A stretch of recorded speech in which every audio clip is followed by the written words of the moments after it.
రొట్టె తీసుకునేవారు. మాతో మీరు మాట్లాడండి. మేము తెలిసి తెలియక నాయన మా ప్రవర్తనలో, మా మాటల్లో అయ్యా తండ్రి నాయన మీ దృష్టి ఎదుట మేము అవివేకులంగా విధేయులంగా ఉన్నట్లయితే క్షమించండి. మీ సత్యాన్ని, మీ ఘనతను, మీ మహిమను కనులారా చూసే భాగ్యం ఉంటుంది. సమాధానకర్త అయిన నీవు మా హృదయంలో కావలి ఉండండి. మీరు మమ్మల్ని విడిచిపెట్టని దేవుడిగా ఉంటుంది. మా మరలు మీరు ఆలకించి సమాధానం ఇవ్వడానికి సిద్ధంగా ఉన్నారు కనుక ప్రార్థించే వారంగా, నీ పాదాల దగ్గర పడి ఉండే వారంగా మమ్మల్ని తీర్చిదిద్దండి. యేసు నామములో అడిగి వేడుకుంటున్నాం తండ్రి. ఆమేన్, ఆమేన్. దేవుని వాక్యానికి ముందుకు వెళ్తాం. 1 యోహాను పత్రిక 3వ అధ్యాయం 2వ వచనం. ప్రియులారా, ఇప్పుడు మనము దేవుని పిల్లలమై ఉన్నాము. మనం ఇక ఏమవుదామో అది ఇంకా ప్రత్యక్షపరచబడలేదు. కానీ ఆయన ప్రత్యక్షమైనప్పుడు ఆయన ఉన్నట్లుగానే ఆయనను చూస్తాం గనుక ఆయనను పోలి ఉన్నామని ఎరుగుదాము. దేవుని స్తోత్రం కలుగునుగాక. హల్లెలూయా. దేవుడు తన వెనుకల్లో ఈ మాటలను దీవించునుగాక. ఆమేన్. ఇప్పుడు మనము ఎప్పుడది చెప్పలే. ఇప్పుడు దేవుణ్ణి ఎరిగి దేవుని యందు జీవిస్తామని తీర్మానం చేసుకున్న తక్షణమే మనము దేవుని పిల్లలమై ఉన్న అధికారం దేవుడు మనకి ఇచ్చాడు. స్తోత్రం చెప్పు. హల్లెలూయా. ఏమండి, కలెక్టర్ గారి పిల్లల్ని, అధికారుల పిల్లల్ని చూసినప్పుడు వాళ్ళ పిల్లలు అనగానే మన కళ్ళు చాలా ఆశ్చర్యంగా చూస్తాయి. వాళ్ళ పిల్లలు, మన పిల్లలు, ముక్కు, మొహం, కళ్ళు అన్నీ సమానంగానే ఉంటాయి. కానీ వారి పిల్లలు అనగానే మనకు ఒక ప్రత్యేకత కదా.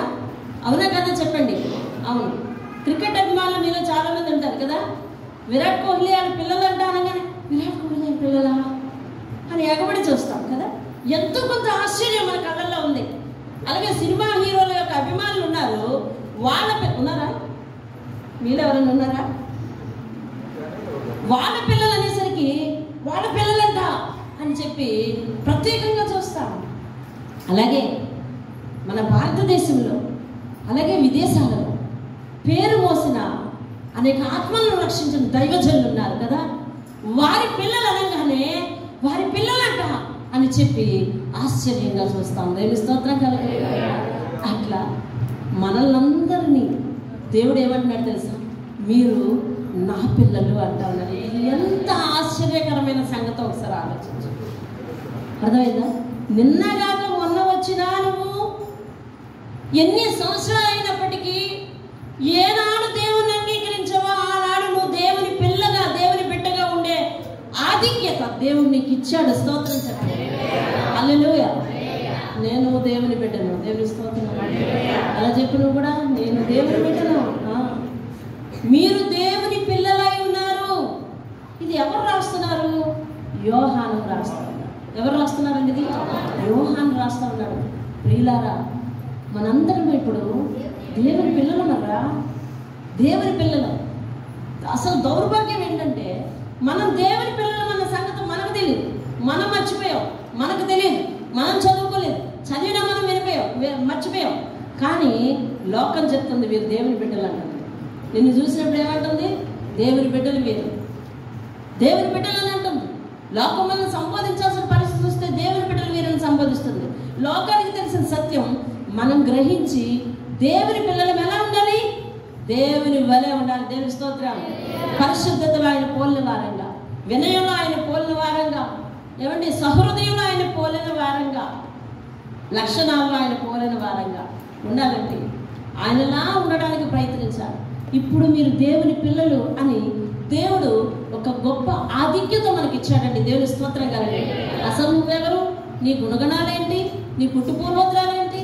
నువ్వు దేవుణ్ణి అంగీకరించినంత మాత్రాన దేవుడు నీకు ఇచ్చే ఒక అద్భుతమైన అధికారం ఏంటో తెలుసా? ఆయన బిడ్డగా ఉండే స్థితి. హల్లెలూయా. ఆయన బిడ్డగా ఉండే స్థితి ఇస్తున్నాడండి. ఇప్పుడు చెప్పు, ఆయన బిడ్డవే కదా, నీ మాట ఎలా ఉండాలి? ఆయన బిడ్డవే కదా, నీ తీర్మానం ఎలా ఉండాలి? ఆయన బిడ్డవే కదా, నీ చూపులు ఎట్లా ఉండాలి? ఆయన బిడ్డవే కదా, నీ అలవాట్లు ఎట్లా ఉండాలి? ఆయన బిడ్డవే కదా, నీ ప్రవర్తన ఎట్లా ఉండాలి? ఆయన పిల్ల వలె ఉండాలండి. దేవుని స్తోత్రం. హల్లెలూయా. ఇప్పుడు యోహాను అంటా ఉన్నాడు, ఇప్పుడు మనము దేవుని పిల్లలమై ఉన్నాము, ఇక మీదట అనగా మనం మరణించిన తర్వాత దేవుని దగ్గరికి వెళ్ళిన తర్వాత ఎలా ఉంటామో, ప్రతి దినము ఎలా ఉంటామో అది ఇంకా ప్రత్యక్షపరచబడలేదు. కానీ ఒక మాట మాత్రం నాకు తెలుసు, అదేమిటంటే ఆయన ప్రత్యక్షమైనప్పుడు, అంటే ఏ క్షణంలో ఆయన ప్రత్యక్షమవుతాడో, ఏ సమయంలో ఆయన ప్రత్యక్షమవుతాడో చాలా జాగ్రత్తగా వాక్యాన్ని వినాలండి. వచ్చేవారు వస్తూనే ఉంటారు 11 గంటల వరకు, మీరు వింటానే వినాలి. వాక్యాన్ని వినాలి. మీరు ఏమండి? వాక్యాన్ని వినాలి. ఏమని చెప్తున్నాడంటే, మహిమ ప్రత్యక్షమైనప్పుడు, ఆయన ఒక రోజు ప్రత్యక్షమయ్యే రోజు ఉంది. అవునా? అవునన్న వారు చెప్పేటారు. అవునండి. మన ముగింపు అదే, ఆయన చూస్తాం. మన నిరీక్షణ అదే, ఆయన చూస్తాం. మన ఎదురు చూపులవే, ఆయన చూస్తాం. దేవుని పిల్లలైన మనకు ఆయన ఇచ్చే మరొక బహుమానం ఏంటంటే, ఆయన ఎలాగున్నాడో అలా ప్రత్యక్షమే చూపిస్తాడంటే. దేవుని స్తోత్రం.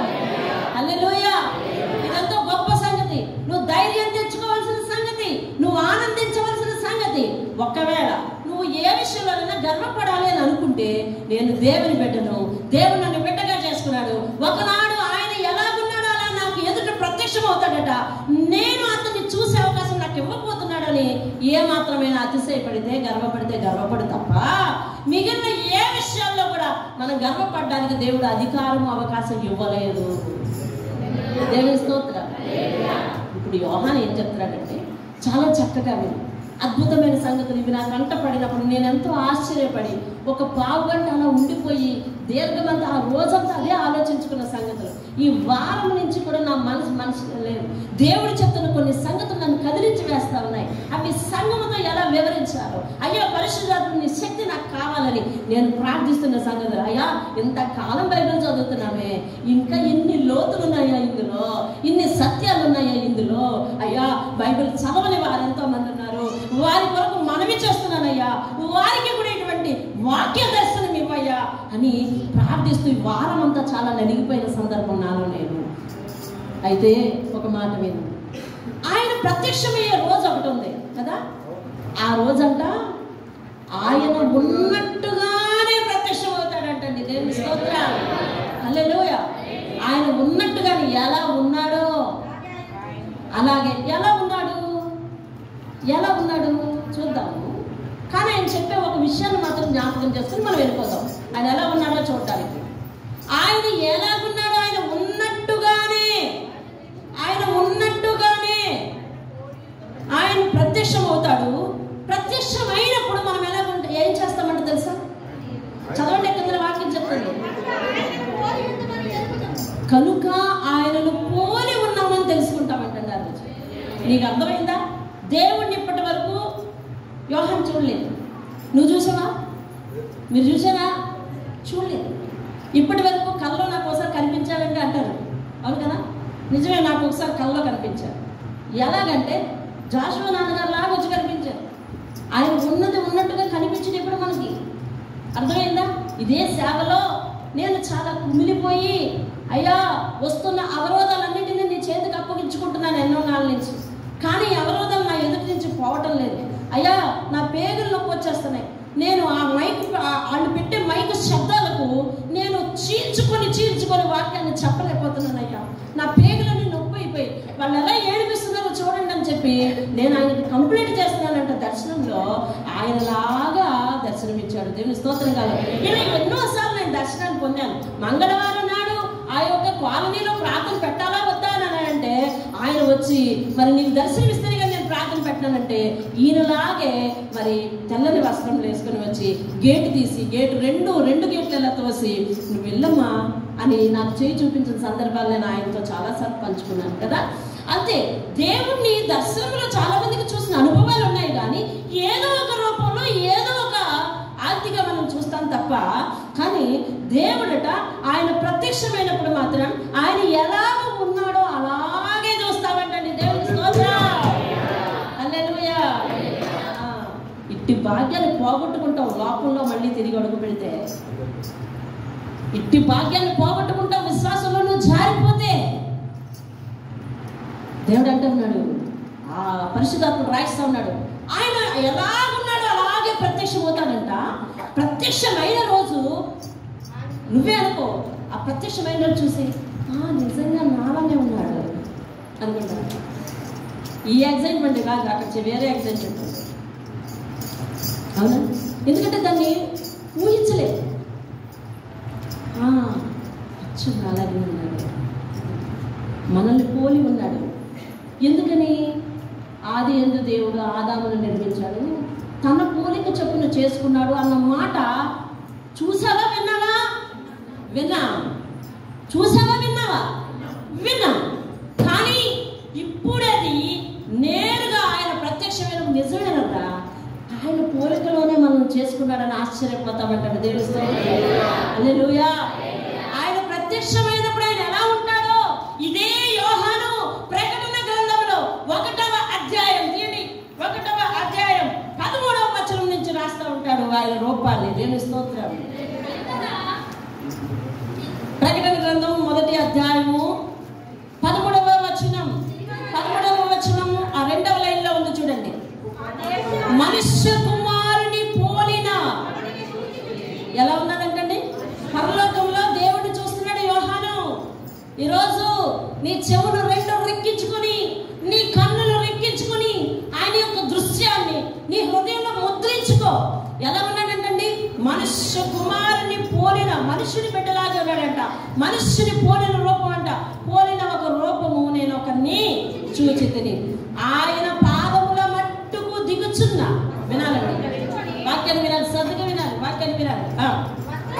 పాదముల మట్టుకు దిగుచున్న ధరించుకొని చాలు. ఆయనకి ఏమున్నాయండి? ఆయనకి ఏమున్నాయి? ఏ అవయవాలు ఉన్నాయి? పాదములు ఉన్నాయి. దేవుని స్తోత్రం. హల్లెలూయా.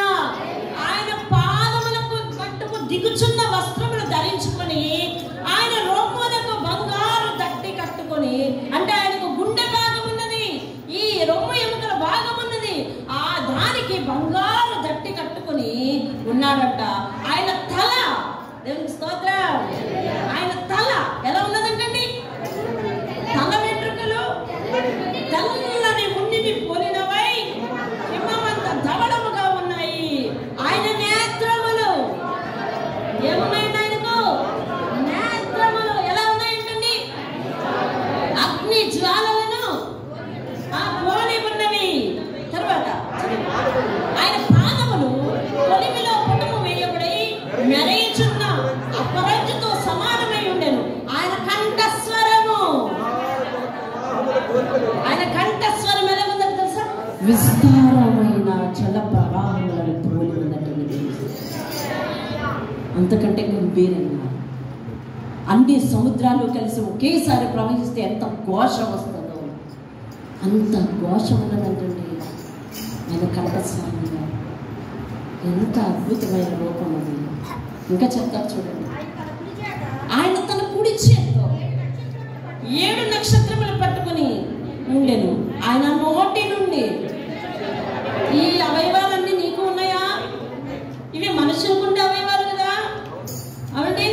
పాదములు, తల, నేత్రములు, ఇవన్నీ కూడా దేవుడు మరి మనుష్య కుమారుని పోలినగా నీకు ఎలా అయితే ఉన్నాయో అలాగే ఆయన కూడా కనిపిస్తున్నాడు. దేవుని స్తోత్రం కలగాలి. యోహాను ఆ దర్శనాన్ని చూడక ముందే 1వ యోహాను పత్రిక రాస్తున్నాడు. ఏమనంటే, ఏదో ఒక రోజు మనం ప్రత్యక్షం అవుతామంటే ఆయన ఎదురుగుండా. అది చూడక రాశాడు. ఇందాక 1వ యోహాను 3వ అధ్యాయము 2వ వచనం. మనం ఇంకా ఏమవుతామో తెలియదు, కానీ నిజమే యోహానికి ఏమవుతాడో తెలియలేదు. ఆ దర్శనం చూసినట్టు ఆయన ఏమయ్యాడో తెలుసా? ఆయన ఆ కాంతిని చూసి ఆయన పాదాల దగ్గర పడిపోయాడండి. చచ్చిన వారి వలె పడిపోయాడంట. అప్పుడు దేవుడు తన కుడి హస్తంతో మరలా అతను ఏం చేశాడు తెలుసా? తిరిగి లేపి, నేను నీకు చెప్పే సంగతులన్నీ రాయ్యా అని అతనితో మాట్లాడాడు. దేవుని స్తోత్రం కలిగి. ఇటువంటి దేవుని కలిగి ఉన్నామండి. ఈరోజు నువ్వు రొట్టె తీసుకోబోతున్నావు, ఈరోజు ద్రాక్షరసం తీసుకోబోతున్నావు. అసలు దేవుడు అంటే ఎవరో తెలియకుండా, దేవుని గొప్పతనం ఏంటో తెలియకుండా, మామూలుగా లోకంలో అందరికీ దేవుడు, నాకు దేవుడు అని అనుకుని మాత్రం వచ్చి ఆ రొట్టెలో చేయి పెడితే కనుక అలా పెట్టకండి. నేను ఇవ్వనని అంటల్లా, అర్థం చేసుకోండి. ఒకవేళ లోకంలో అలాగే నేను ఉన్నాను, లోకంలో వాళ్ళకి ఒక దేవుడు, నాకు దేవుడు అని అనుకుంటున్నావా? లేదు, దేవుడు నీకు ఇవ్వబోయే ఈ మహిమ గురించి నీకు తెలుసా? ఆయన కన్నులు ఎలాగున్నాయో తెలుసా? ఎలాగున్నాయండి? అగ్ని జ్వాల. దేవుని దృష్టి మన మీద ఉన్నదని తెలుసా మీకు? ఏ దృష్టి తెలుసా? అది అగ్ని దృష్టి, అగ్నితో కూడిన దృష్టి. అంటే వెచ్చగా ఉంటుందా? కాదు. ప్రతి మలినాన్ని కూడా కాల్చివేయగలిగినటువంటి దృష్టి అది. దేవుని ఆయన దృష్టి నీ మీద ఉంది అంటే ఆయన దృష్టిలో నీ సమస్త పాపాలు పోవాలి, నీ సమస్త కల్మషం పోవాలి, సమస్త మురికి పోవాలి, సమస్త దుర్గంధం పోవాలి. అగ్ని దగ్గర కుప్పి గంతులు వేసే జీవులు ఉన్నాయా? అగ్ని దగ్గరికి, అగ్నికి ఏదన్నా పక్షపాతం ఉందా? అది ఎలాంటి దాన్నైనా కూడా ఏం చేస్తుందంటే మట్టు పెట్టేస్తుంది. ఇటీవల మీరు ఒక ఉదంతం టీవీలోనూ వాటిల్లోనూ సెల్ ఫోన్లో, లాస్ ఏంజల్స్, అవునా, మంటల్లో అగ్ని కీలకల్లో ఏమైంది? కాలిపోయింది. ఇప్పుడు అది ఎందుకు కాలిపోయింది అనేది నా ఉద్దేశం కాదు, కానీ లాస్ ఏంజల్స్లో అందరూ కూడా ధనవంతులు. సినిమా రంగం అంతా కూడా హాలీవుడ్ టాలీవుడ్ ఏమో నాకు చెప్పి హాలీవుడ్ రంగం అంతా కూడా అక్కడే అభివృద్ధి చెందుతుంది. ఇక కొద్ది రోజుల్లో వాళ్ళకి గ్రాండ్ ఫినాలే, వాళ్ళు మంచిగా ఒక ఫంక్షన్ చేసుకోబోతున్నారు. మరి అందులో మరి గెలుపొందిన అదే ఉన్నత స్థానంలో ఉన్న వాళ్ళందరికీ కూడా గిఫ్ట్లు ఇచ్చుకోబోతూ ఉన్నారంట. మరి అటువంటి సమావేశానికి ఏర్పాటు చేసే సభలో వాళ్ళందరూ ఎంతో కేరింతలుగా మరి చేస్తూ వాళ్ళు ఒక మాట అన్నారంట, అంతా మన బలమే. మరి మీలో దేవునికి మార్కులు వేసే వాళ్ళు ఎవరు ఉన్నారంటే దేవునికి ఒక్క మార్కు కూడా వేయలేదు, అందరూ 0 వేశారు. అంటే వాళ్ళు దేవుని మీద ఆధారపడలేనంత ఉన్నతంగా ఎదిగారండి. నేను చెప్పేది ఏంటంటే దేవునికి 0 మార్కులు వేసినందుకు దేవుడు నగరాన్ని కాల్ చేశాడని నా వ్యాఖ్యానం కాదు. దయచేసి ఎవరు కూడా ఈ వీడియో చూస్తున్న వాళ్ళు ఎవరు కూడా అలా అర్థం చేసుకోవద్దు. కానీ దేవుని మీద వారు ఆనుకోలేదు, దేవుని మీద ఆనుకోవాల్సిన అవసరం వారికి లేదు. కానీ అలాంటి అవసరం లేకుండా జీవించే వాళ్ళు అగ్ని నుంచి వారిని వారు రక్షించుకోలేకపోయారు. ఆ పాయింట్ మాత్రం గుర్తుపెట్టుకోవాలి అందరూ. దేవుని స్తోత్రం కలుగుగాక. వారి ధనం వారిని రక్షించలేకపోయింది, వారి బలం వారిని రక్షించలేకపోయింది, వారి ఫేమ్ ఏదైతే ఉందో, ఫేమ్, అవునా కదా, వారి ఫేమ్ ఏదైతే ఉందో, వారి పేరు ప్రఖ్యాతులు ఏవైతే ఉన్నాయో అవి వారిని రక్షించలేకపోయి. దేవుని దృష్టి అగ్ని నేత్రముల దృష్టి అది. హల్లెలూయా. ఆయన దృష్టి అగ్ని నేత్రముల వంటి కన్నులు కలిగిన వాడంట. ఆ లాస్ ఏంజల్స్ లో వారు ఎంతో ధనవంతులైనప్పుడు వారి గృహాలు ఎలా కట్టుకున్నారు? పాక ఎలా కట్టుకున్నారు? గడ్డి మేడ ఎలా కట్టుకున్నారు? మరి ఎంతో డెవలప్ టెక్నాలజీతో కట్టుకొని ఉంటారు. కానీ అవి కూడా అగ్నికి ఆహుతైపోయాయి అని అంటే మరి చూడండి, దేవుని అగ్ని ముందు, దేవుడు పంపించే అగ్ని ముందు లేదా అగ్ని ముందు దేనికి కూడా మరి సమాధానం అనేది లేదు. ప్రతిదీ కూడా అందులో నలిగి నాశనం అవ్వాల్సిందే. అగ్ని అంటే నేత్రములు. అసలు ఆయన ఎవరో తెలుసుకోకుండా ఆయన అనుసరిస్తావా? ఆయన ఎవరో తెలుసుకోకుండా పొరపడి మరి నీ ప్రవర్తనలో ఆయనకు లోబడవా? ఆయన సాగిలపరచుకోవా? అలా చేయకుండా రొట్టె దగ్గరకు వస్తావా? రొట్టెలో చేయి పెడతావా? మాట తీరు మారలేదా? అదిగో ఇంకా బూతులు మారలేదా? అదిగో ఇంకా సినిమాలు మారలేదా? అదిగో ఇంకా చెడు ప్రవర్తన మారలేదా? అదిగో ఇంకా చెడు ప్రచారం చేసే మాటలు పోలేదా? లేని వాటిని పుట్టించే దుర్గంధం పోలేదా? ఎదుటి వారిని తప్పుగానే అర్థం చేసుకోవాలి, ఎప్పుడు కూడా మంచిగా అర్థం చేసుకునే అలవాటు రాలేదా? ఇంకా ఇటువంటి గుణగణాలు మనలో ఉంటే కనుక ఇదిగో ఇటువంటి దేవుణ్ణి కలిగి ఉన్నామన్న విషయాన్ని మనం చాలా జాగ్రత్తగా అర్థం చేసుకోవాలి. దేవుని స్తోత్రం కలదు. మీకు ఒక అద్భుతమైన విషయాన్ని కమింగ్ చూపిస్తాను. అప్పుడు మనందరూ కూడా ఆశ్చర్యపడాల్సిన సంగతి. ఇటువంటి రూపాన్ని 34వ అధ్యాయం నిర్గమకాండంలో మోషే చూశాడు. అవునా? నిర్గమకాండంలో చూడండి, 34వ అధ్యాయంలో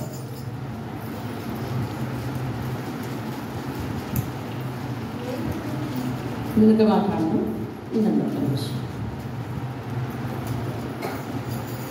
34వ అధ్యాయంలో 5వ వచనం, మేఘములో యెహోవా దిగి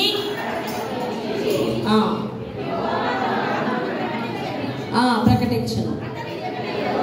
ఎదుట అతన్ని దాటి వెళ్ళుచు యెహోవా కనికరము దయ దీర్ఘశాంతము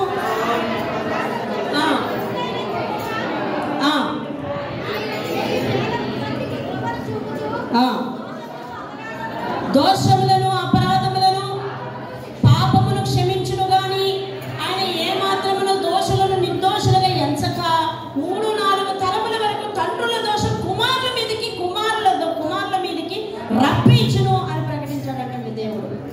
ఇవి స్వయంగా దేవుడు తాను పలికిన మాటలు, ఎవరో విని రాసినవి కాదండి. దేవుడు స్వయంగా మోషేతో పలికిన మాటలవి.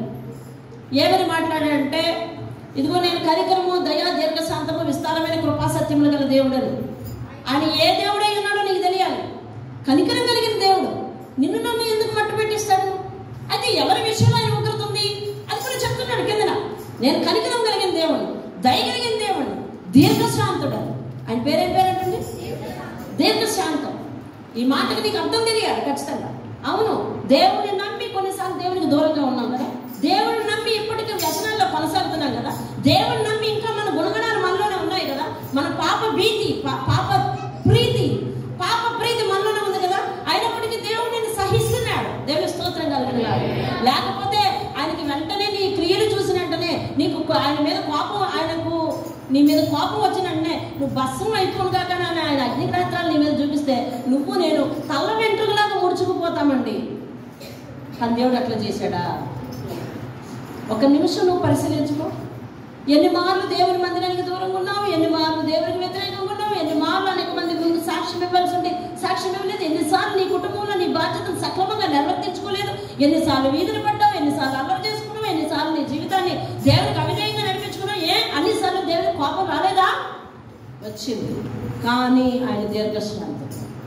ఆయన దీర్ఘశాంతం మన మీద ఏడుచుండబట్టి మనం ఏం చేయబడ్డాము అని అంటే ఉపేక్షించబడ్డాం.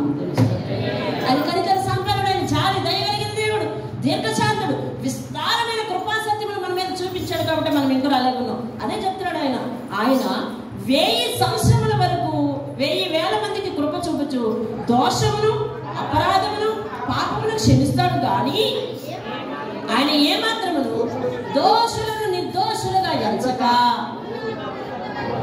ఏమండి, 3-4 తరముల వరకు తండ్రుల పాపం ఎవరి మీదకి వస్తుందట? కుమారుల పాపం ఎవరి మీదకి వస్తుందట? వారి కుమారుల మీదకి వస్తుందట. ఎవరి మీదకి ఎవరి పాపం వస్తుందండి? తండ్రుల పాపము, కుమారుల పాపము. ఇప్పుడు నువ్వు అవిధేయంగా భక్తిహీనంగా నడిస్తే దాని గిఫ్ట్ ఎవరు అందుకుంటారంటే వెనకతలు ఉన్నాడు. దేవుడు ప్రారంభంలో, సేవలోకి వచ్చిన ప్రారంభంలో ఒక ప్రసంగం చేశాడు. ఎలా అంటే, పాపం ఎవరిది, ఫలితం ఎవరిది అని. మీకు ఎవరికైనా పాత వాళ్ళు ఉంటే అది గుర్తుండాలి. మర్చిపోతే వెరీ గుడ్, గుర్తుంటే వెరీ వెరీ గుడ్. పాపం ఎవరిది, ప్రతిఫలం ఎవరిది? పాపం ఎవరు చేశారు, ప్రతిఫలం ఎవరు అనుభవిస్తున్నారు? ఈరోజు మనం కంగారు పడి, ఈరోజు మనం తొందరపడి, ఈరోజు మనం పాపము జోలికి పాపాన్ని మానుకోలేక దేవునికి దూరంగా ఉంటే కనుక దాని యొక్క ప్రతిఫలం మన గర్భఫలం అనుభవిస్తారు. అక్కడ ఎవరు అనుభవిస్తారు? యవనస్తులు చెప్పాలి. ఎవరు అనుభవిస్తారు? మాట్లాడరే. మన గర్భఫలం అనుభవిస్తారు. కుమారుల దోషం ఎవరి మీదకి వస్తుందట? కుమారులు. మీరు అక్కడ ఒకసారి వాక్యాన్ని మళ్ళీ మీకు క్షుణ్ణంగా నేను చూపించాలని నేను ఎప్పుడు ఆశపడతాను. వాక్యం దగ్గర మీరు ఎన్నడూ కూడా అనుమానంగా ఉండడానికి వీళ్ళు. పైన చూడండి 7వ వచనంలో, ఆయన 1000 మందికి కృప చూపచ్చు, దోషమును అపరాధమును. బైబిల్ చూడగలరని మనం చేస్తున్నాను. చదువుచ్చిన ప్రతి ఒక్కరు బైబిల్ చూడండి, మిగిలిన వాళ్ళు గాలిలో చూడండి, వినండి. అపరాధమును పాపమును ఏం క్షమిస్తాడు? ఆయన దోషాన్ని క్షమిస్తాడు, అపరాధాన్ని పాపాన్ని గాని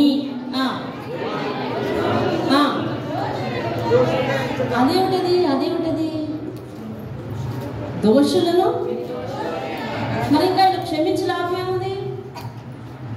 ఆయన క్షమించి లాభం ఏముంది? అర్థమైందా? క్షమించి లాభం ఏముంది? క్షమిస్తానని పైన చెప్పి కింద మాట మారుస్తున్నాడా దేవుడు? లేదు. క్షమిస్తానని చెప్పి మాట మారుస్తున్నాడా హరి? లేదు. దోషాన్ని క్షమిస్తానని చెప్పాడు ఆయన, అపరాధమును క్షమిస్తానని చెప్పాడు ఆయనే, పాపమును క్షమిస్తానని చెప్పాడు ఆయనే. మరి దోషులను మాత్రం ఏం చేస్తాడంట? మళ్ళా నిర్దోషులుగా ఎంచను 3-4 తరాల వరకు కూడా వాళ్ళ దోషము వాళ్ళ కుమారుల మీదకి వస్తుందని అంటూ ఉన్నాడు. అంటే ఒక్కసారి నీ దోషాన్ని పరిహరించిన తరువాత నీవు ఇంకనూ దోషిగానే జీవించాలని అనుకుంటే కనుక, అర్థమైందా? అర్థం కాకపోతే మళ్ళీ చెప్పండి. పరిశుద్ధాత్మను మరొకసారి సహాయం అడగండి. అట్టి వాక్యాలు వివరించడానికి నా జ్ఞానం సరిపోవచ్చు. విను, అర్థం చేసుకో. దోషాన్ని ఆయన, గత కాలంలో దోషాన్ని ఆయన ఏం చేశాడు? క్షమించాడు. అపరాధాన్ని ఏం చేశాడు? క్షమించాడు. పాపాన్ని ఏం చేశాడు? క్షమించాడు. ఇప్పుడు నువ్వేమయ్యావు తెలుసా? నిర్దోషివి, నిరపరాధివి అయినవు, పాపిని, పరిశుద్ధులు అయినావు. రైట్, అయిపోయింది. మన పాపం చిన్న ఏమైంది బాబు? కొట్టి వేయబడింది, అయిపోయింది. మళ్ళీ రేపటి నుండి ఎలా జీవించాలి? నువ్వు నిర్దోషిగా జీవించాలి. ఎలా జీవించాలి తెలుసా? నిరపరాధిగా జీవించాలి. ఎలా జీవించాలి తెలుసా? పరిశుద్ధుడిగా జీవించాలి. అట్లా కాదు, నేను ఇంకా దోషంలోనే ఉంటా, నేను ఇంకా అపరాధంలోనే ఉంటా, నేను ఇంకా పాపంలోనే ఉంటాను అంటే గనక 3-4 తరముల వరకు మీ దోషము వారి మీద. చెప్పిప్పుడు వీరు ఎటువంటి వారు? దేవుని ఎరిగి ఉండి, చెప్పు, ఆయన చేత క్షమించబడి ఉండి, ఆయన నామంలో బాప్తిసం తీసుకుని ఉండి, రొట్టె మీద చేయి వేస్తూ ఉండి, ఇంకా దానిలోనే కొనసాగితే చూసినావా దేవుని వాక్యం ఏమని చెప్తుందో? ఇది మాత్రం నేను నిర్దోషిగా ఎంచను ఉంటాను. పైన ఆయన నోటితోనే కదా చెప్పాడు. ఆయన చెప్పిన మాటల్లో అసత్యం ఉంటుందా? ఆయన నీలా నాలా జోకులు ఎక్కువ, ఆయనకి ఎటకాలం ఎక్కువ లేదు. ఆయన చెప్పిన మాట సత్యం. ఆకాశం భూమి గతించినా కానీ ఆయన మాటలు ఏమాత్రం పొల్లిపోవు. పైన చెప్పాడు, దోషాన్ని నేను పరిహరిస్తా, పాపాన్ని నేను పరిహరిస్తా, అపరాధాన్ని నేను పరిహరిస్తానని చెప్పి, కానీ నేను నిర్దోషులుగా ఎంచను. వారి పాపం వారి కుమారుల మీదకి వచ్చేస్తుంది, వారి కుమారుల పాపం వారి కుమారుల మీదకి వచ్చేస్తుంది. కానీ ఫలితాన్ని అనుభవించకుండా ఏ తరాన్ని వదిలిపెట్టిన 3-4 తరాల వరకు అలాగే కొనసాగుతుంది.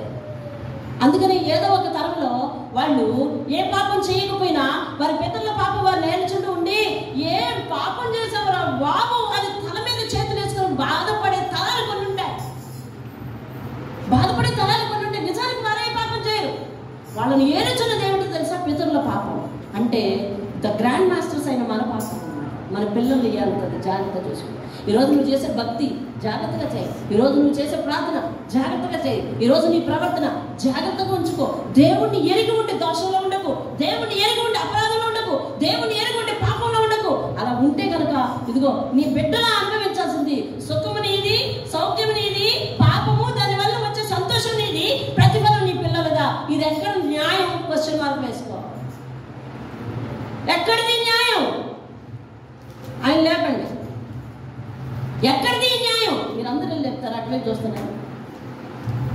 ఎక్కడిదండి న్యాయం? తండ్రులు పాపం చేయడం ఏంటి? తండ్రులు దోషకరంగా జీవించడం ఏంటి?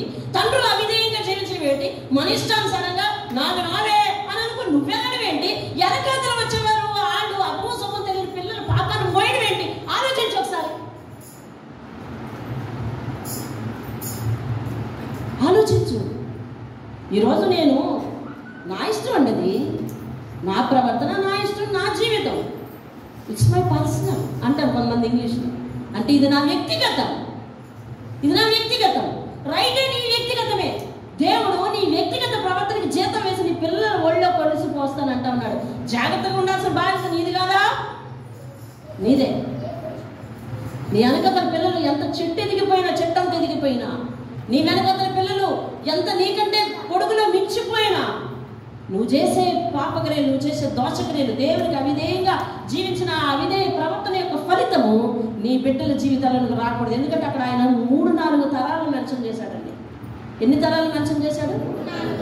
అంటే ఒకవేళ మనం తిట్టగా నెట్ట రాటలాగా నన్ను ఎవ్వడు కరిగించలేడు, నన్ను ఎవ్వడు మార్చలేడు అని నువ్వు కానీ ఉంటే కనుక నీ ఎఫెక్ట్ మనవల మీద కూడా పడేలాగున్నది. ఏం పాపం చేశానని దేవుని ప్రశ్నిస్తాం ఎందుకు? చూసావా, ఇది లోకానికి తెలియదు. వాళ్ళు అవిధేయంగా నడవని, వాళ్ళు ఎడగలకు వాళ్ళు ఇష్టానుసారంగా ఉండని, వాక్యం తెలిసి నీ బుద్ధి నా బుద్ధి ఏమవుతుంది? అది మారిపోవాలి కదా. ఆయన వాక్యపు వెలుగులో మారిపోవాలి. ఆయన కంటి చూపులు ఎలాగున్నాయి చూడండి. ఆయన ఎంత పరిశుద్ధంగా ఉన్నాడో చూడండి.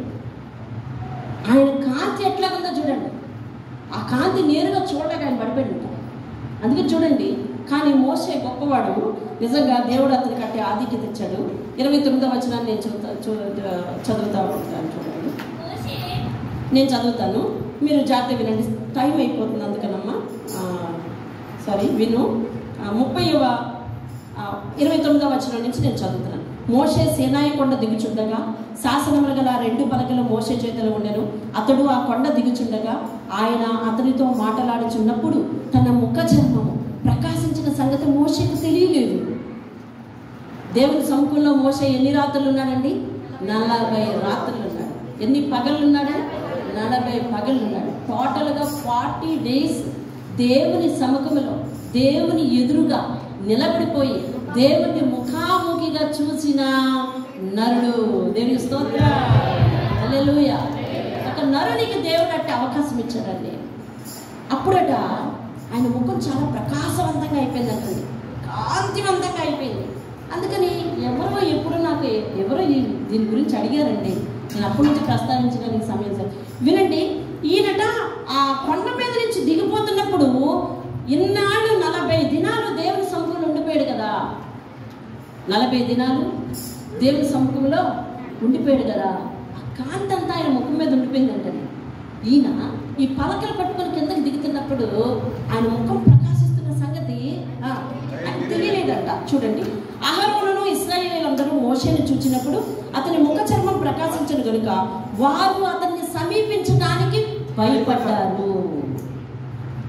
అతని దగ్గరికి వెళ్ళడానికి ఏమయ్యారండి? మోషే దగ్గరికి వెళ్ళడానికి ఏమయ్యాడు? భయపడ్డారు.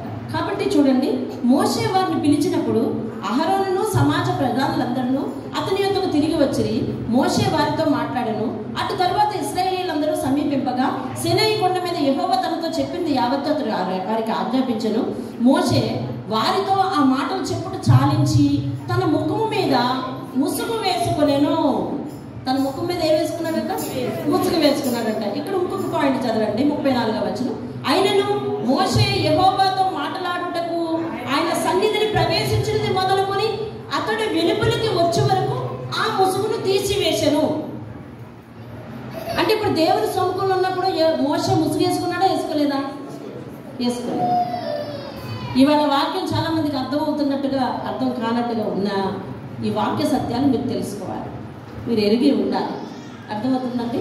కాబట్టి మీలో చాలా మంది వాక్య పరిజ్ఞానం ఉన్న వాళ్ళు ఉన్నారు, దాన్ని పూస అర్థం చేసుకునే వాళ్ళు కూడా ఉన్నారు. కాబట్టి వినండి, దేవుని సముఖంలో మోషే నిలబడ్డప్పుడు అతని ముఖం మీద ఏం లేదు? ముసుగు లేదు. మరి బయటకు వచ్చిన తర్వాత ఆయన ఏం వేసుకున్నాడంటండి? ముసుగు వేసుకున్నాడంట. ఎందుకు వేసుకున్నాడు అని అంటే ఇశ్రాయేలీయులందరూ కూడా అతని దగ్గరకు వచ్చి అతన్ని మరి నేరుగా అతనితో మాట్లాడడానికి డౌట్ పడుతున్నారట. అందుకని ఏం చేస్తున్నాడంటే ఈయన ముసుగు వేసుకున్నాడు ఆయన ముఖం మీద. తర్వాత కొన్నాళ్లకు ఆయన ముఖం మీద నుంచి ఆ కాంతి ఏమవుతుంది? రోజు రోజుకి చెప్పాలి, రోజు రోజుకి ఏమవుతుంది? తరిగిపోద్ది. ఎన్నాళ్ళు 40 దినాలు ఆయన ముఖంలో ఆయన ఎదురుకుండా ఉన్నాడు కాబట్టి ముఖ కాంతి వచ్చింది. కొన్నాళ్ళ తర్వాత తరిగిపోద్ది కదా. అంటే వెలుతురు ఉన్నప్పుడేమో ఒక విలువ, వెలుతురు తగ్గిపోయే పోతే మోషకు విలువ ఇవ్వడం మానేస్తారేమో కదా వీళ్ళు. ఇలా బుద్ధి సరైనది కాదు కదా. అందుకని దేవుడు ఏం చెప్పాడంటే ముసుగు వేసుకో అని చెప్పాడు. ఆ ముసుగు ఆయన అట్లా ఉంచాడు. కానీ దేవుడి సన్నిధికి వెళ్ళినప్పుడు మాత్రం ఆయన ఏం చేశాడంట? ముసుగును తీసివేశాడు. నేరుగా ఆయన ముఖ కాంతిని చూసే దర్శనము అవకాశం ఎవరికి ఇచ్చాడు? దేవుడు. ఇంకొక విషయం, ఇంకొక ఆత్మీయ సంగతి కూడా జ్ఞాపకం చేసుకోండి. జనాల దగ్గర మాట్లాడేటప్పుడు నీ ముఖం మీద ముసుగుంటే ఉండవచ్చేమో, కానీ దేవుని దగ్గరికి వెళ్ళినప్పుడు మాత్రం ఎట్టి పరిస్థితుల్లో నీకు ఆయనకి అడ్డంగా ఉండే ఏ తెర ఉండటానికి వీల్లేదు. ఆ వాక్యం అలా చెప్తుంది. దేవుని స్తోత్రం కదా. దేవుని సముఖం దగ్గరికి వెళ్ళేసరికి ఏ తెర ఉండడానికి వీల్లేదు, ఏ అడ్డు ఉండడానికి వీల్లేదు. మనుషులు ఎదుటికి వెళ్ళినప్పుడు ముసుగు వేసుకోవచ్చాక అని అంటవేమో. ఒకవేళ మనుషులు ఎదుటికి వెళ్ళినప్పుడు నువ్వు ముసుగు వేసుకున్నా ఆ ముసుగులో నుంచి నీ ముఖం తేటగా వాళ్ళకి కనపడాలి. దేవుని స్తోత్రం కలగలేదా? ఆ ముసుగు దేనికి?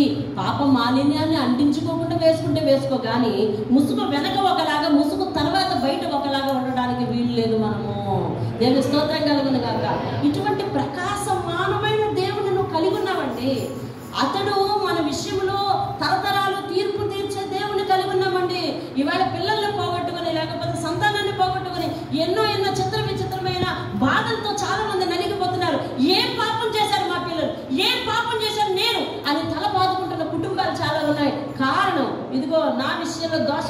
వారి యొక్క పాపం 3-4 తరాల వరకు కూడా నేను కొనసాగిస్తానని దేవుడు అంటాడంటే అటువంటి దేవుని దగ్గర మనం భయపడవన్నా లేదా? దేవుని స్తోత్రం కలుగును. ఆయన మనకు భరోసా ఇస్తున్నాడు. ఏమనంటే నేను దయగలవాడను, కనికరము గలవాడను, కృప గలవాడను, దీర్ఘశాంతం గలవాడను, నా మాట వినిన వారి విషయంలో 1000 తరముల వరకు కృప చూపిస్తాను అంటున్నాడు. దేవుని స్తోత్రం. హల్లెలూయా. ఎన్ని తరాల వరకు నీ మీద కృప అంట? ఎన్ని తరాల వరకు నీ మీద కృప అంట? 1000 తరముల వరకు. దేవుని స్తోత్రం. అన్ని తరాలు నువ్వు చూడలేవు, కానీ నీ సంతానం మీద సంతానం మీద సంతానం మీద సంతానం మీద దేవుడు తన కృపను ఉంచుతాను అంటా ఉన్నాడు. దేవుని స్తోత్రం. హల్లెలూయా. మోషే లాంటి, యోహాను లాంటి మహానుభావుడు దేవుని ముఖ దర్శనం చూసి, అయ్యా నీ వెలుగులో మా పాప దోషాలన్నీ కూడా ఎలా ఉన్నాయ్యా అని వాళ్ళు భయభక్తులు కలిగి జీవిస్తే, ఆయన వెనక ఉన్నవాళ్ళు, కొండ దిగువన ఉన్నవాళ్ళు, దేవుని దర్శనం పొందినవాళ్ళు ఏవేవో కోతలకు వస్తూ ఉంటే దేవుని భయం వారికి లేకుండా ఉంది. కానీ వాక్య దర్శనాన్ని నువ్వు చూసిన వాళ్ళు వాక్య దర్శనం లేదు. ఆ రోజు ఇశ్రాయేలీయులకు ఉందా? నేనేం చెప్తున్నాను మీకు అర్థమవుతుందా? దేవుడు ఏం మాట్లాడుతున్నాడు మీకు అర్థమవుతుందా? ఇశ్రాయేలీయులకు వాక్య దర్శనం ఉందా?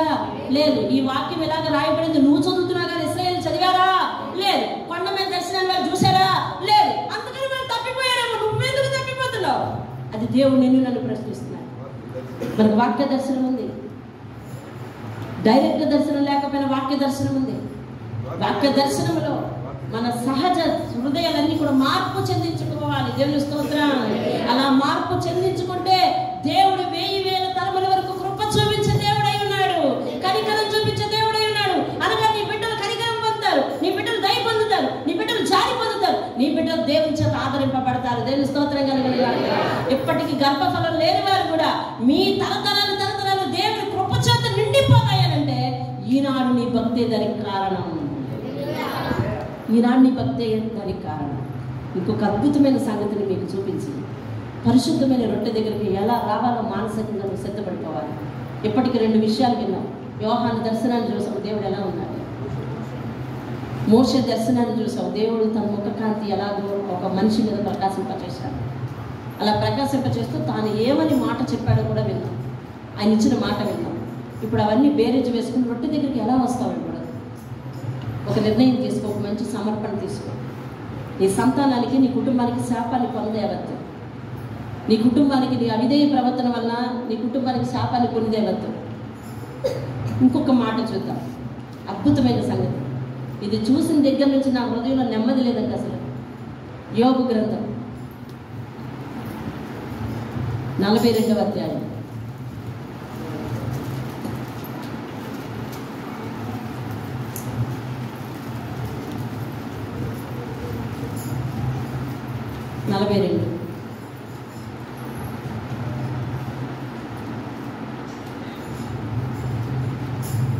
నాలుగవ వచనం నేను చదువుతున్నాను. నేను మాట్లాడగోరుచున్నాను. చాలా నిశ్చితంగా ఈ మాటలు మీరు అర్థం చేసుకోవాలి. దేవుని స్తోత్రం కలుగుతారు. అందరూ శ్రద్ధగా వినాలి ఈ మాటలు ఏంటి. 4వ వచనం, నేను మాట్లాడగోరుచున్నాను, దయచేసి నా మాట ఆలకించు. దయచేసి నా మాట ఆలకించు. ఒక సంగతి నిన్ను అడుగుతాను, దానిని నాకు తెలియపరచు, దానిని నాకు తెలియజెప్పు. ఈ మాటలు ఎవరు మాట్లాడుతున్నారంటే 42వ అధ్యాయము 1వ వచనం. అప్పుడు యోబు యెహోవాతో ఇలాగ ప్రత్యుత్తరం ఇచ్చాను. ఇలా జవాబిచ్చాడంట. ఏమని జవాబిచ్చాడంటే అందులో ఒక సంగతి 3వ వచనం, జ్ఞానము లేని మాటల చేత ఆలోచనలు నిరర్థకం చేయు విడవడు, అలాగనే వివేచన లేని వాడనైన నేను. ఎవరి గురించి చెప్పుకుంటున్నాడు ఈ మాట? ఎవరి గురించి? యోబు గురించి చెప్పుకుంటున్నాడు. వివేచన లేని వాడనైన నేను ఏమీ ఎరుగక, అంటే ఏమీ తెలియకే నా బుద్ధికి మించిన సంగతులను గూర్చి మాట్లాడాను ఇప్పుడు వరకు. నేను మాట్లాడగోరుతున్నాను ఇప్పుడు, దయచేసి నా మాట ఆలకించు. ఒక సంగతి నిన్ను అడుగుతానయ్యా. ఎవరితో మాట్లాడుతున్నాడండి యోబు? దేవునితో మాట్లాడుతున్నాడు. ఎవరితో మాట్లాడుతున్నాడు? దేవునితో మాట్లాడుతున్నాడు. దేవునితో మాట్లాడుతూ చెప్తున్నాడు, అయ్యా ఇప్పటి వరకు ఆయన జీవితంలో జరిగింది మీకు తెలుసు కదా. ఆయన అన్నీ నష్టపోయాడు. నష్టపోయినట్టే ఎవరు వచ్చారు అతని దగ్గరకు? అతని స్నేహితులందరూ వచ్చారు. స్నేహితులందరూ ఇక 3వ అధ్యాయంతో పట్టుకుంటారండి. అవునా? యోబు అధ్యాయం చూడు, 3వ అధ్యాయంతో. నీకు వాక్యాధారం చూపించాలని, యోబు గురించి నీకు తెలియాలయ్యా. 3వ అధ్యాయం యోబు మాట్లాడ మొదలుపెట్టి అనుకున్నాడు. 4వ వచనం చూడు, 4వ అధ్యాయం చూడు. మొదటి అధ్యాయంలో దేవుడు అతను దీవించాడు. దేవుడు అతని గురించి మంచి సాక్ష్యం చెప్పాడు. అపవాదం వచ్చి ఆయన అటాక్ చేసింది కదా. 2వ అధ్యాయంలో ఉన్నదంతా ఆయన కోల్పోయాడు. భార్య నిందించింది. అయినా కూడా మరి అతను ఏమీ నిందించలేదు దేవుణ్ణి. ఆయన దగ్గరికి 3 స్నేహితులు సెలవు పెట్టుకుని వచ్చారు. డ్యూటీకి సెలవు పెట్టి వచ్చారు. ఇక 3వ అధ్యాయంలో ఆయన తన కోసం కొన్ని మాటలు చెప్తా ఉన్నాడు. తర్వాత 4వ అధ్యాయంలో ఎలీఫజు అక్కడి నుంచి మాట్లాడడం మొదలుపెట్టి చూడండి. 38వ అధ్యాయంకి వచ్చేయండి. 38వ అధ్యాయం 38. మధ్య మధ్యలో యోబు ఒక్కొక్కసారి మాట్లాడాడు. తరువాత 38వ అధ్యాయం మొదటి వచనం చదువు. అప్పుడు యెహోవా సుడిగాలిలో నుండి ఇలాగూ యోబుకు ప్రత్యుత్తరము ఇచ్చాను. యోబుకు ప్రత్యుత్తరము ఇచ్చాను. అప్పుడు యెహోవా ప్రత్యక్షమై దేవునితో మాట్లాడడం మొదలుపెట్టాడు. మొదలుపెట్టిన తర్వాత 42వ వచనంలో యోబు యెహోవాతో మాట్లాడుతున్నాడు. ఇప్పుడు ఇందులో యోబు మాట్లాడే మాటలు చాలా తక్కువే ఉన్నాయి కదా. నేను అందుకు మీకు చూపిస్తున్నాను ఆ విషయాలు. యోబు మాట్లాడిన మాటలు తక్కువేనా? తక్కువే. యోబు చాలా తక్కువ మాట్లాడారు. వాళ్ళ స్నేహితులు ఎంత మాట్లాడారు? చాలా ఎక్కువ అధ్యాయాలు మాట్లాడేశారు. అవునా? అయినా కానీ దేవుడు ప్రత్యక్షమై యోబుతో మాట్లాడాడు. వాళ్ళ ఫ్రెండ్స్తో మాట్లాడలేదు. ఎవరితో మాట్లాడాడు? నేను ఇవన్నీ ఎందుకు వివరిస్తున్నాను? చాలా ఆశ్చర్యమైన సంగతిని మీరు చూడబోతున్నారు. ఎవరితో మాట్లాడాడమ్మా? యోబుతో మాట్లాడాడు. వాగుడికాయలు మీరు పక్క తప్పుకోండి. నేను యోబుతో మాట్లాడతాను. యోబులా రావయ్యా అని అంటే యోబుతో దేవుడు మాట్లాడాడు. ఏమని మాట్లాడాడో తెలుసా? ఇక 38వ అధ్యాయం నుంచి అన్ని ప్రశ్నలేనండి. అన్ని ప్రశ్నలే. కావలసిన ఒక ప్రశ్న నేను మీకు చూపిస్తాను. 7వ వచనం 38:7 చూడండి. ఉదయ నక్షత్రంలో ఏకంగా కూడి పాడినప్పుడు దేవతలందరూ ఆనందించి జయధ్వనులు చేసినప్పుడు దాని మూలరాతిని వేసిన వాడేవాడు. దాని మూలరాతిని వేసిన వాడేవాడు. 27వ వచనం చదువు. పాడైన ఎడారిని తృప్తిపరచుటకు, లేత గడ్డిని మొలిపించుటకు, వరద నీటి కాలువలను, ఉరుములను మెరుపుటకు మార్గమును నిర్ణయించిన వాడేవాడు. వర్షంలో తండ్రి ఉన్నాడా? మంచు బిందువులు పుట్టించిన వాడేవాడు. ఈ ప్రశ్నలన్నిటికీ దేవుడు యోబుతో సవాలు విసురుతున్నాడు. ఎవడు ఎందుకు విసురుతున్నాడు అంటే యోబుకు దేవుని గొప్పతనం తెలియక కాదు. నీ వెనుకున్న దేవుడు అంత శక్తిమంతుడు. యోబు ధైర్యం తెచ్చుకో. హల్లెలూయా. ఇవాళ చూసామా, మనము ఆలోచన లేకుండా ఏమేమో అనుకుంటాం, భయపడతాం. మన భయాలన్నింటికీ దేవుడు సమాధానం ఇస్తున్నాడు.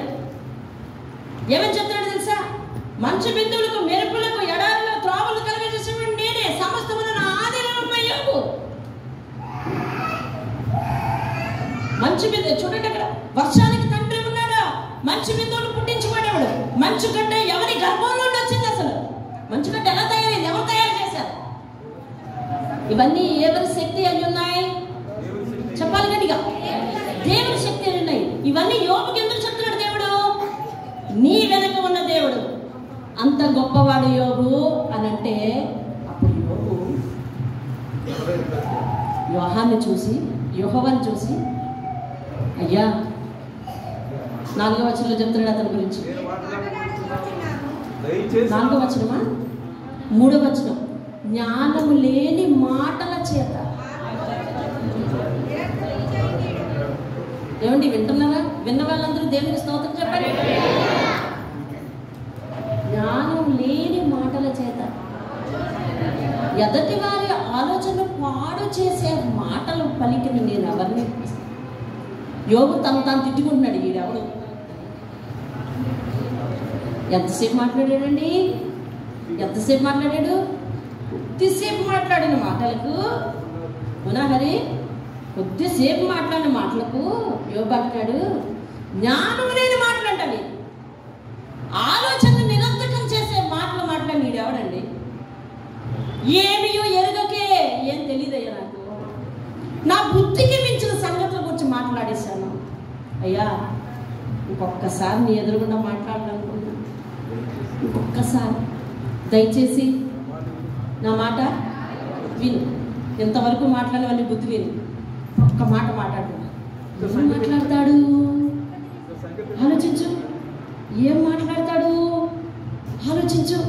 ఏం మాట్లాడాడో తెలుసా? వినికిడి చేత నిన్ను గూర్చిన వార్త నేను వింటిని. అంటే ఇప్పటి వరకు నీ గొప్పతనాన్ని నేను విన్నానయ్యా. సిట్రైట్ సరిగ్గా కూర్చోండి. దేవుని సన్నిధిలో అలసత్వం వచ్చినట్లు, అశ్రద్ధ కలిగినట్లుగా కూర్చోవాలి. ఇప్పుడు తప్పితే మళ్ళీ వారం వరకు నీకు దొరకదు దేవుని సన్నిధిలో. ఇప్పుడు దాకా వింటున్నాం కదా, దేవుడు చూచు దేవుడు అన్నట్టు. ఒకవేళ నడుము నొప్పి ఏమైనా వస్తాయి, కుర్చీలు బోళ్ళు ఖాళీగా ఉన్నాయి, అందులో కూర్చున్నాం. నిరర్ధకమైన మాటలతో మాట్లాడాను, ఒక మాట మాట్లాడేదాన్ని. ఎప్పటి వరకు నీ గురించి వినికిడి ద్వారా మాట విన్నానయ్యా అన్నాడు. అని ఏమంటాడు తెలుసా? అయితే ఇప్పుడు నేను నిన్ను కన్నులారా చూచుచున్నాను, కావున నన్ను నేను అసహించుకుంటున్నాను. అర్థమైందా? నీకేమైనా ఆశ్చర్యం వేసిందా? దేవుణ్ణి చూడనంత వరకు, దేవుని మహిమ ఎరగనంత వరకు మనం ఏవేవేవో మాట్లాడచ్చు. ఇప్పుడు యోబు అంటున్నాడు, యోబు దేవుని చేత ఏ బిరుదులు పొందాడు చెప్పండి? అతడు ఎవరు అట? యోబు ఎవరటండి? బైబిల్ జ్ఞానం తెలిసిన వారు చెప్పారా? యోబు యథార్థవంతుడు, ఇంకా నీతిమంతుడు, న్యాయవంతుడు, ఇంకా యెహోవా యందు భయభక్తులు కలిగి చెడుతనాన్ని విసర్జించిన వాడను నేను అహో అన్నాడా? లేదు. ఎవరు చెప్పారు ఆయన గురించి? దేవుడే యోబు చేత అటువంటి సాక్ష్యాన్ని కలిగి ఉండి పొంది ఉండి, అటువంటి యోబు ఇప్పుడు అంటున్నాడు, అయ్యా మొన్నేదో మాట్లాడాను, బుద్ధి లేక జ్ఞానం లేక మాట్లాడాను, ఒక్క మాట మాట్లాడుతున్నాను, నేను నిన్ను గురించి ఇప్పటి వరకు విన్నానయ్యా, ఇప్పుడు నిన్ను నేరుగా చూస్తున్నానే, నీ వెలుగులో నన్ను నేను అసహ్యం, నా భక్తి చేయడం నాకు ఇంకా అసహ్యం వేస్తుంది అంటూ ఉన్నాడండి యోబే. అటువంటి మాట మాట్లాడితే నీ సంగతి నా సంగతి ఏంటయ్యా అసలు? అర్థమైందా నీకు? ఈ మాట వినిన కానించి, మాట చదివిన కానించి నాలో నెమ్మది లేదండి అసలు. యోబు దేవుని చేత సాక్ష్యం పొందిన యోబు మాట్లాడుతున్నాడు, అయ్యా ఇప్పటి వరకు నీ గురించి విన్నాను అంతే. అంటే యోబు గురించి నీకు తెలియాల్సింది ఒకటి ఉంది. దేవుడిని చూడకుండా దేవుడి గురించి విన్నందుకే అంత యథార్థవంతుడయ్యాడు, దేవుడి గురించి విన్నందుకే అంత నీతిమంతుడు, న్యాయవంతుడయ్యాడు. దేవుడి గురించి విని తన భక్తి నేర్చుకుని చెడుతనాన్ని విడిచిపెట్టేశాడు యోబు. అటువంటి లక్షణాన్ని దేవుడు చూసి దేవుడే స్వయంగా సాక్ష్యం పలికాడు.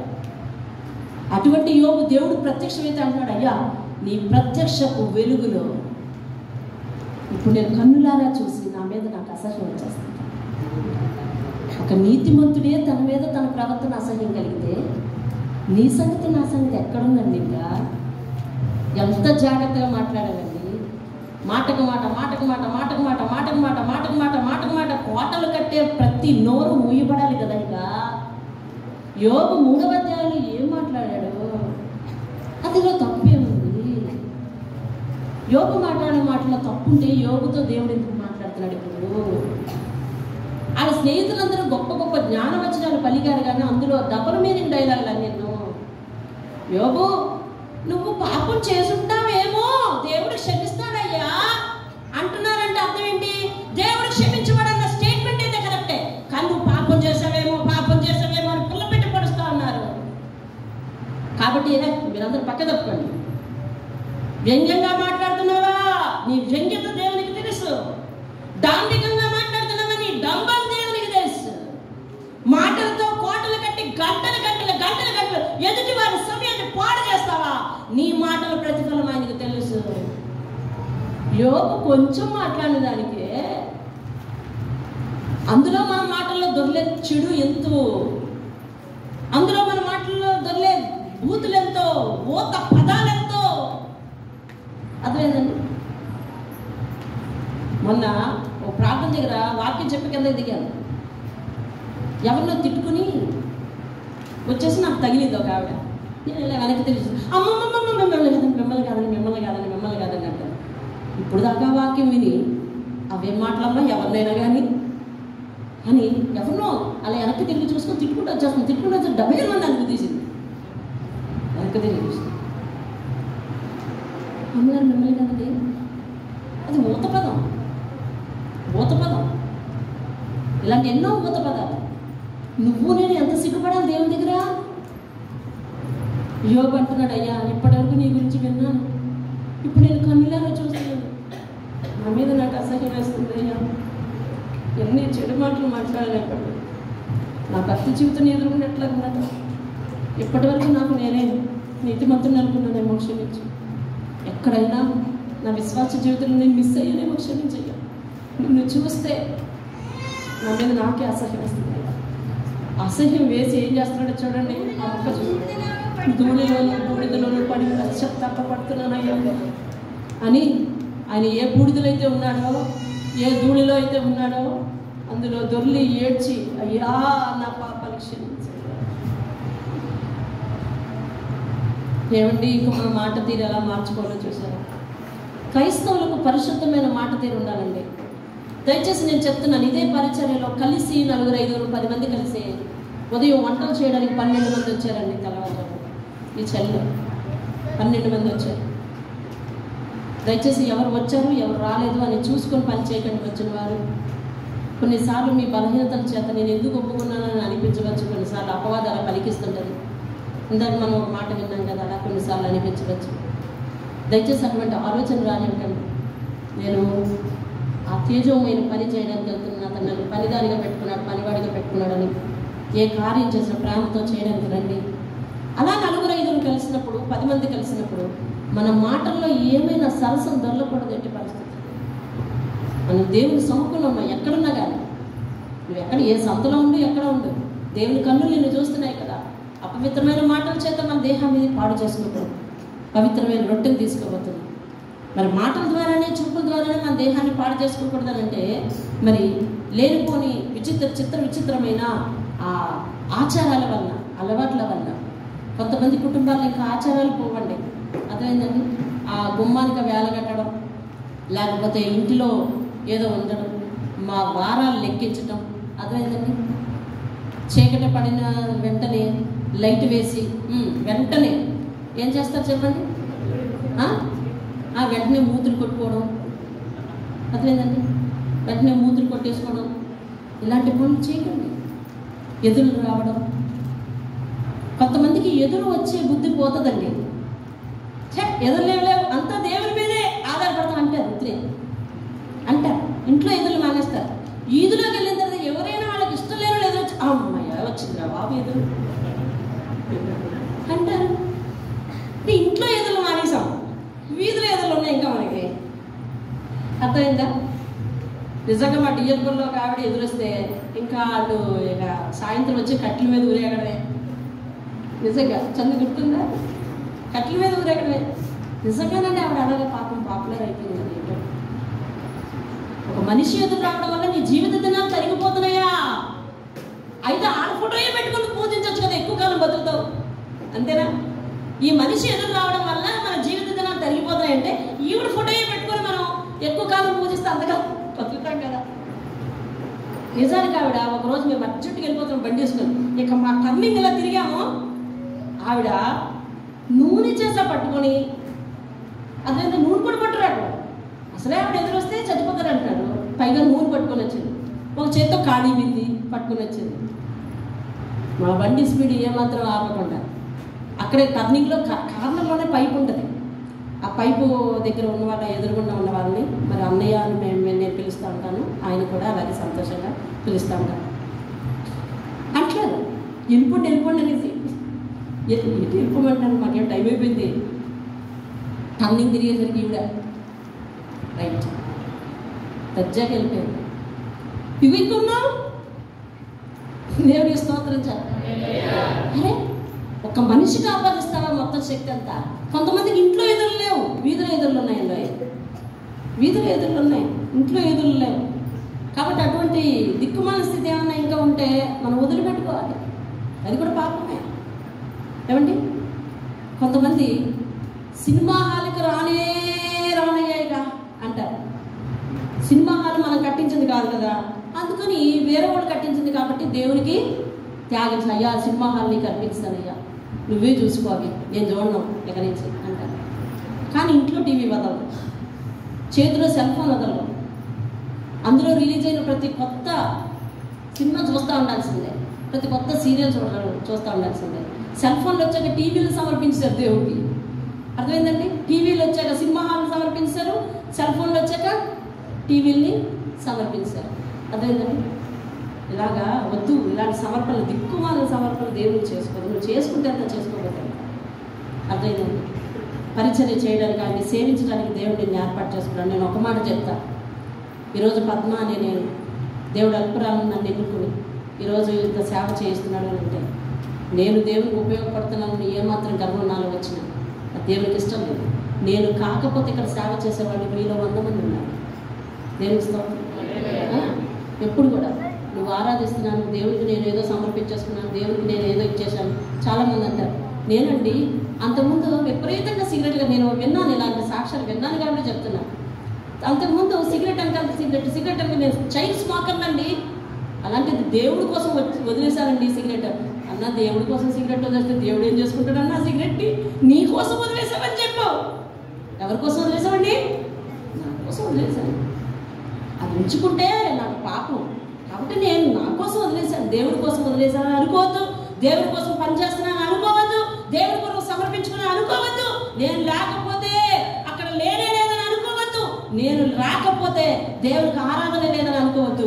నువ్వు కాకపోతే, నేను కాకపోతే దేవుడికి ప్రపంచంలో కోట్ల కొలది జనం ఉన్నారు.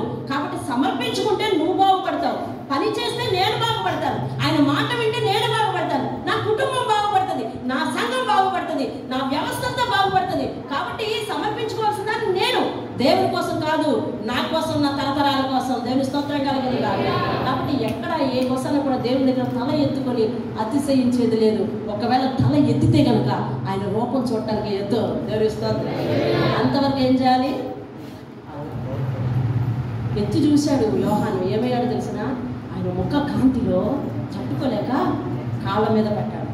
యోబు ఆయన ముఖ కాంతిని చూశాడు, చూసి అంటా ఉన్నాడు, అయ్యా ఇప్పటి వరకు నేను నీ గురించి విన్నాను, ఇప్పుడైతే స్వయంగా చూస్తున్నానయ్యా, చూసిన తర్వాత నా మీద నాకు అసహ్యం కలుగుతున్నాడు. అంటే నీ భక్తి జీవితం ఎలాగుందో, ఆయనకు పూర్తిగా సమయం ఇచ్చేదానిగా ఉంటాం, ఎవరైనా ఉంటాం. 2 తలంపులతో ఉండద్దు. ఒక భక్త సింగ్ గారు ఒక పాట పాడతారు, నీ వెన్నాళ్ళు 2 తలంపులతో కుంటి కుంటి నడిచెదవిగో, నీ వెన్నాళ్ళు 2 తలంపులతో కుంటి కుంటి నడిచెదవిగో, యెహోవాయే నీ దేవుడా లేక వేరే దేవతలున్నారా? యెహోవాయే నీ దేవుడా లేక వేరే దేవతలున్నారా? నీ వెన్నాళ్ళు 2 తలంపులతో కుంటి కుంటి నడిచెదవిగో, నీ వెన్నాళ్ళు 2 తలంపులతో కుంటి కుంటి నడిచెదవిగో. 2 తలంపులతో దేవుడే మనకు రక్షకుడు, ఇంకా వేరే దేవతలు ఎవరు మనం రక్షించేవారు లేరు. మన కొరకు రక్తం కార్చి ప్రాణం పెట్టిన దేవుడు ఎన్ని కోట్ల జనంలోనైనా, ఎన్ని కోట్ల దేవతల్లోనైనా ఎవరు లేరు. ఆయనే రక్తము కార్చిన దేవుడు. దేవుని స్తోత్రం. ఆయన వల్లనే పాప విముక్తి, ఆయన వలననే శాప విముక్తి, ఆయన వలననే రక్షణ. మోకరించి ప్రార్థించు.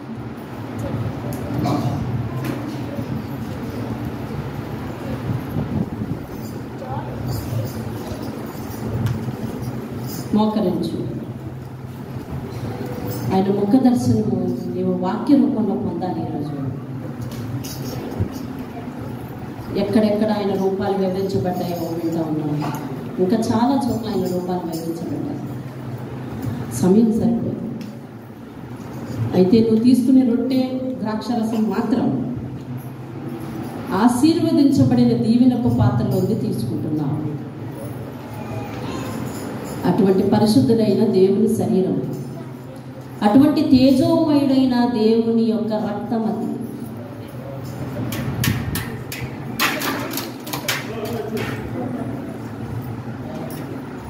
స్విచ్ ఆఫ్ చేసి ఫ్యాన్ కట్టేసాయి మొత్తం. ఏం కాదు, ప్రార్థనలు ఉండండి. ఇప్పుడు దేవుడు ప్రతి ప్రమాద పరిస్థితిని రద్దు చేయనుగాక. ఆయన తేజమయమైన ఆ దర్శనాన్ని నువ్వు వాక్య రూపంలో పొందాలి. యోగు వాక్య రూపంలో పొంది నీతిమంతుడిగా మారాడంట. చెడుతనాన్ని అసహించుకున్నాడంట. దేవుడే కనిపిస్తే నేను మారుతానని అనుకోవద్దండి. పౌలుకి దక్కిందటువంటి దర్శనం నీకు నాకు దక్కకపోవచ్చు. వాక్యం విని మారు. చాలామంది చూసి నమ్మారు, చూడక నమ్మిన నువ్వు ధన్యుడు అని దేవుని వాక్యం సెలవిస్తుంది. తోమా విషయంలో దేవుడు చెప్పాడు, అయ్యా అందరూ చూసి నమ్మారు, నువ్వు చూసి నమ్మావు, చూడక నమ్మిన వారు మిగిలిన వారు ధన్యులు. ఇప్పుడు నువ్వు కావాలి నేను చూడాలన్న తోమ చతికిల పడ్డాడండి. ఆయన దర్శనం దేనికి? ఆయన కళ్ళ ముందు, ఆయన కాళ్ళ ముందు పడిపోవడానికే. అయ్యో, ఆయనను నీ ఊహల్లో నీ తలంపుల్లో అర్థం చేసుకొని మారిపోతావా? నీవంటే ఆయనకి ఎంతో ముద్దు. మోషే అలా మారిపోయాడు. అందుకని ఆయన ముఖ దర్శనాన్ని చూసి తొణకక 40 దినాలు ఆయన దర్శనాన్ని చూసి స్టాండర్డ్గా నిలబడ్డా ఒక నరుడు. అట్టి భాగ్యం ఎవరికి వస్తుందండి? ఏం వాక్యం వింటున్నావు? దేవుని సంఘానికి వచ్చి ఆ వాక్యాలన్నీ నువ్వు హృదయంలో భద్రం చేసుకోవాలండి. దేవుడు నిన్ను బతిమాలుతున్నాడు అనుకో, అయ్యా నా వాక్యం నీ హృదయంలో భద్రం చేసుకో, విని నమ్మయ్యా. దర్శనం కొరకు ప్రాకులాడదు, విని నమ్ము. చూసే బాధ్యత, చూసి తరించే భాగ్యం నేను ఇస్తాను. ఆనాడు నువ్వు నా ఎదురుగా నిలబడి నన్ను ఆరాధించాలి, అట్టి భాగ్యం ఇస్తాను అంటున్నాడు. యోహాను 3వ అధ్యాయం ఆ చివరి వచనాల్లో అంటాడు, ఇట్టి నిరీక్షణ కలిగిన వాడు ఎప్పుడు పాపం చేయడు. ఒకరోజు నేను ఆయన్ని చూస్తాను, ఆ తేజోమయమైన ఆయన రూపాన్ని కళ్ళారా చూస్తాను. ఆ రోజు ఆయన పోలికలో ఉన్నానని నేను ఆనందిస్తానని అనుకుంటే వాడెవడు కూడా పాపం చేయడు, పాపం జరుగుకోడంట. ఈరోజు నిన్ను నువ్వు సమర్పించుకోవాలండి. నీ హృదయాన్ని పాదాల దగ్గర పెట్టి, అయ్యా ఇదిగో బలిస్తున్నాను, ఇందులో చెడునంతా కడిగి రొట్టె తీసుకుంటానయ్యా అని ప్రాధేయపడండి. ఎవరు ప్రాధేయపడాలి? కేవలము అలవాట్లు కలిగిన వాళ్ళ కాదు. ప్రతి నరుడు దినదినము అలాగో చెప్పవలసినదే. యోబు ఏమన్నాడు చూడు, అయ్యా ఇప్పటి వరకు నిన్ను విన్నాను, నిన్ను గురించి ఇప్పుడు నిన్ను కన్నులారా చూశాను, నా మీద నాకు అసహ్యం వేస్తుంది, ఇంకా పశ్చాత్తాపడుతున్నా. జ్ఞానం లేకుండా చాలాసార్లు మాట్లాడేశానయ్యా అంటున్నాడు. అబ్బే, మనం పెద్ద పెద్ద పాపాలు చేస్తే నీకు క్షమాపణ అడుగుతున్నాం, కానీ మన నోరు అనవసరంగా ఉపయోగించిన దానికి ఎప్పుడు క్షమాపణ అడగం.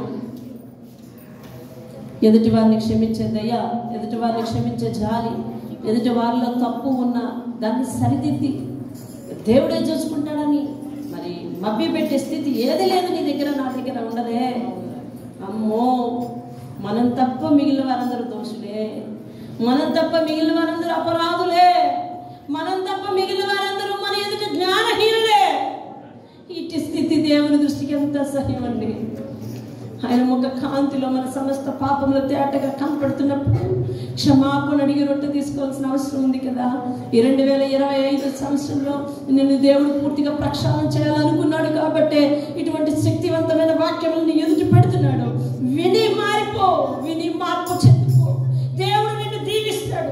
ఆయన గురించి ఆయన స్వయంగా మోషేతో చెప్పిన మాట గుర్తు చేసుకో. నేను కనికరము గల దేవుడును, జాలి గల దేవుడను, దయాదాక్షిణ్యములు గల దేవుడను, కృపా సత్యములు గల దేవుడను, దీర్ఘశాంతుడను, నా మాట వినిన వారి విషయంలో 1000 తరముల వరకు కృప చూపించే దేవుడు అయి ఉంటాడు.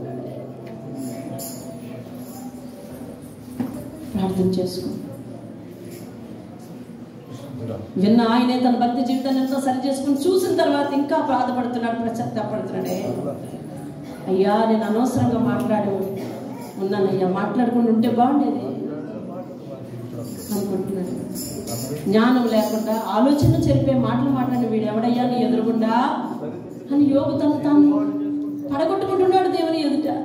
అబ్బే, మన మాటలు ఆలపిస్తున్నాడనే భయం మనకు లేదు, మన ప్రవర్తనను చూస్తున్నాడనే భయం మనకు లేదు. అట్లా ఉండద్దు నువ్వు నేనని దేవుడు ఈరోజు సెలవిస్తున్నాడు. అంతమంది భక్తులని ముందు పెట్టింది ఎందుకు? నా కుమారుడు నువ్వు కూడా మీరు మళ్ళీ మారవచ్చు అని ఆయన ప్రేమను అర్థం చేసుకో, అని ఆయన ప్రేమను అర్థం చేసుకో. ఆయన శిక్షించే దేవుడుగా నీకు అర్థమైతే పొరపాటది, ఆయన దండించే దేవుడికి అర్థమైతే నీకు పొరపాటది. ఆయన ప్రేమ చూపించే దేవుడు. ఆశీర్వదించబడ్డ పాత్ర మీ దగ్గరకు వచ్చేస్తుంది. ఒకటే పాత్ర, ఒకటే రొట్టె, ఒకటే క్రీస్తు యొక్క శరీరం. ఒకటే రొట్టెలో పాలు పంపులు పొందనుండి మీరు క్రీస్తు యొక్క శరీరంలో పాలు పంచుకొనిచున్నారు కదా. ఒకటే పాత్రలోనిది తాగే మీరు ఆయన రక్తంలో పాలు పంచుకొనిచున్నారు కదా. ఇట్టి వారు వ్యాధులు లేకుండా జీవించాలి, లోకం నుంచి ప్రత్యేకించబడి జీవించాలి అని చెప్పి 1 కొరింథీయులకు రాసిన పత్రిక 10వ అధ్యాయం మధ్యలో రాయబడి ఉంది. కనుక ఆ విషయాన్ని జ్ఞాపకం చేసుకోండి. పాత్ర మీ దగ్గరకు వచ్చేస్తుంది. అది ఎలాగో నలగ కొట్టబడి, చెతక కొట్టబడి, రొట్టె మెత్తగా పిసగబడి, కొట్టబడి, కాల్చబడి, పెనం మీద కాల్చబడి విరవబడిందో, యేసు యొక్క శరీరం నీ నా పాపముల కొరకు అలా అయ్యింది. అర్థం చేసుకో. భోజనాలు లేక కాదు అది తినడానికి మనం వచ్చేది, మన ఇంటి దగ్గర అన్నాలు లేక కాదు మనం తినడానికి వచ్చేది. ఒకే పాత్రలో ఇది భుజించడానికి ఈరోజు వస్తా ఉన్నాం. అందుకని దేవుడు శారీరక ఆహారంగా, ఆత్మీయ ఆహారంగా రొట్టెను ద్రాక్షరసాన్ని నీకు ఇస్తూ, శారీరక ఆహారంగా మామూలు భోజనాన్ని మనకి ఇస్తున్నాడు. కాబట్టి దానిని కాలదన్నుకొని వెళ్ళేవారు చరిత్ర కూడా చాలా ఉంది. దాన్ని కాలదన్నుకొని వెళ్ళకూడదు. అది ఏ విధమైన రుచిలో ఉన్నా దేవుని సన్నిధిలో తింటున్నావు కాబట్టి ఒకే పాత్రలో తిని వెళ్ళాలన్న పద్ధతికి కట్టుబడి వెళ్ళాలంతే. దానికి 10 పేర్లు పెట్టద్దు, దానికి 10 వంకలు పెట్టద్దు. చేతికి అందింది ఏదో చక్కగా కొంచెం పెట్టుకొని దేవుడు నాకు అనుగ్రహించదని తిని వెళ్ళాడు. రొట్టె ద్రాక్షరసాన్ని పరిశుద్ధంగా భావించి తీసుకో. ప్రార్థన చేస్తూ మహాగణుడు వినమాటని నీ పరిశుద్ధ పాదాలకు వందనాలు చెల్లిస్తూ, యోగు నీ దర్శనాన్ని పొందిన తర్వాత, మోషే నీ దర్శనాన్ని పొందిన తర్వాత, యోహాను నీ దర్శనాన్ని పొందిన తర్వాత వారి స్థితిగతులు ఎలా ఉన్నాయో మేము చూసామయ్యా. ఇవన్నీ విని మా బ్రతుకులు మార్చుకోవడానికి సహాయం చేయండి. వినిన దాన్ని పట్టుకునే యోగంత నీతిమంతుడిగా ఉన్నాడా అని ఎదుర్కొంటా. అయ్యా తండ్రి, నన్ను భయభక్తులు కలిగి చెడుతనాన్ని విడిచిపెట్టాడట కేవలం విని. అలాగే మేము